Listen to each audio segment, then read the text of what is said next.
waktu itu, Yehuda meninggalkan saudara-saudaranya dan menumpang pada seorang adulam yang namanya Hira. Di situ Yehuda melihat anak perempuan seorang Kanaan. Nama orang itu ialah Shua. Lalu Yehuda kawin dengan perempuan itu dan menghampirinya. Perempuan itu mengandung, lalu melahirkan seorang anak laki-laki dan menamai anak itu Er. Sesudah itu perempuan itu mengandung lagi, lalu melahirkan seorang anak laki-laki dan menamai anak itu Onan.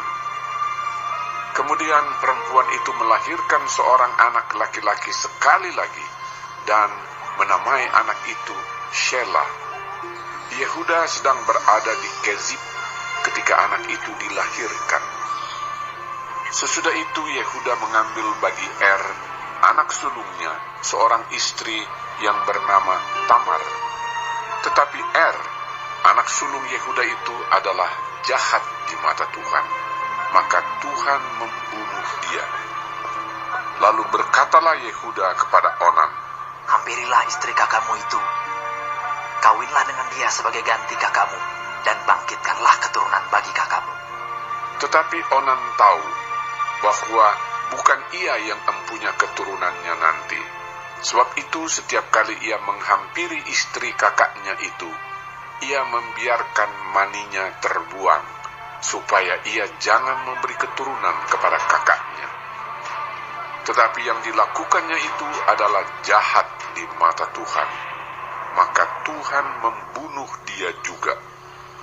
Lalu berkatalah Yehuda kepada Tamar, menantunya itu, "Tinggallah sebagai janda di rumah ayahmu, sampai anakku Shelah itu besar." Sebab pikirnya, jangan-jangan ia mati seperti kedua kakaknya itu. Maka pergilah Tamar dan tinggal di rumah ayahnya. Setelah beberapa lama, matilah anak Shua, istri Yehuda. Habis berkabung, pergilah Yehuda ke Timna, kepada orang-orang yang menggunting bulu domba-dombanya bersama dengan Hira, sahabatnya, orang Adulam itu. Ketika dikabarkan kepada Tamar, "Bapak mertuamu sedang di jalan ke Timna untuk menggunting bulu domba-dombanya," maka ditanggalkannya lah pakaian kejandaannya. Ia bertelekung dan berselubung, lalu pergi duduk di pintu masuk ke Enaim yang di jalan ke Timna. Karena dilihatnya bahwa Shelah telah menjadi besar, dan dia tidak diberikan juga kepada Shelah itu untuk menjadi istrinya. Ketika Yehuda melihat dia, disangkanyalah dia seorang perempuan sundal, karena ia menutupi mukanya. Lalu berpalinglah Yehuda mendapatkan perempuan yang di pinggir jalan itu, serta berkata, "Marilah, aku mau menghampiri engkau." Sebab ia tidak tahu bahwa perempuan itu menantunya. Tanya perempuan itu, "Apakah yang akan kau berikan kepadaku jika engkau menghampiri aku?" Jawabnya, "Aku akan mengirimkan kepadamu seekor anak kambing dari kambing dombaku." Kata perempuan itu, "Asal engkau memberikan tanggungannya sampai engkau mengirimkannya kepadaku." Tanyanya, "Apakah tanggungan yang harus kuberikan kepadamu?" Jawab perempuan itu, "Cabut telumu, serta kalungmu, dan tongkat yang ada di tangan." Lalu diberikannya lah semuanya itu kepadanya, maka ia menghampirinya. Perempuan itu mengandung daripadanya. Bangunlah perempuan itu, lalu pergi. Ditanggalkannya telekungnya, dan dikenakannya pula pakaian kejandaannya.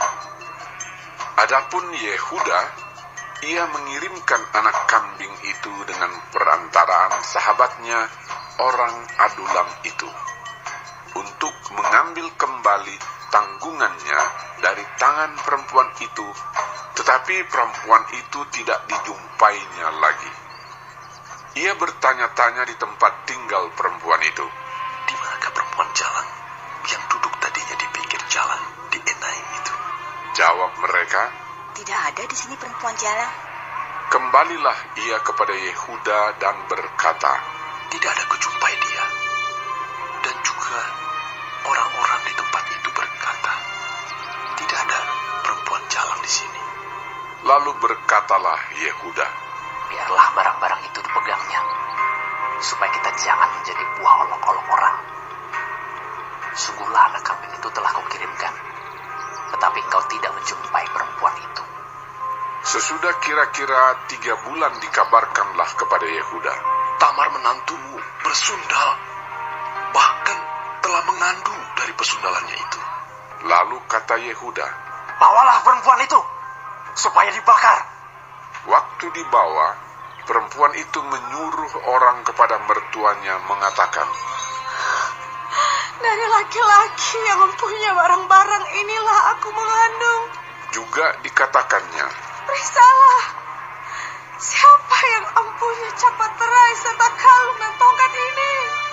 Yehuda memeriksa barang-barang itu, lalu berkata, Bukan aku, tetapi perempuan itulah yang benar. Karena memang aku tidak memberikan dia kepada Shelah, anakku. dan ia tidak bersetubuh lagi dengan perempuan itu. Pada waktu perempuan itu hendak bersalin, nyatalah ada anak kembar dalam kandungannya. Dan ketika ia bersalin, seorang dari anak itu mengeluarkan tangannya, lalu dipegang oleh bidan, diikatnya dengan benang kirmisi, serta berkata, Inilah yang lebih dahulu keluar. Ketika anak itu menarik tangannya kembali, keluarlah saudaranya laki-laki, dan bidan itu berkata, Alangkah kuatnya engkau menembus keluar. maka anak itu dinamai Peres. Sesudah itu, keluarlah saudaranya laki-laki yang tangannya telah berikat benang kirmisi itu. Lalu kepadanya diberi nama Zerah.